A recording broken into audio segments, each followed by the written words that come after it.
V dnešnej dobe pozháňať sponzorov alebo mestské časti, ktoré prispejú nejakým podielom na nákladoch pretekov, je každý organizátor vie, že veľmi ťažké.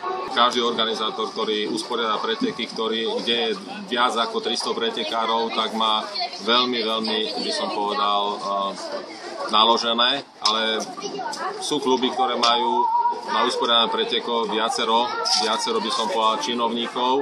A sú kluby, ktorých majú veľmi málo, čiže pre nich je to veľa ťažké, medzi ktoré patríme aj my. A u nás to robí pár ľudí a o to je to náročnejšie, že zabezpečiť všetko, aby to splňalo tie potrebné regule, ktoré sú treba. A do toho vstupí ešte aj počasie.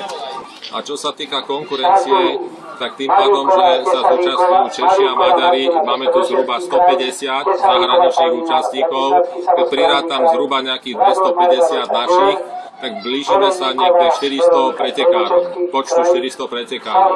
Niektoré kategórie majú veľmi silnú konkurenciu a pre nás je výhodné, že naši pretekári vlastne zúčastnia sa medzinárodného preteku na domácej pôde.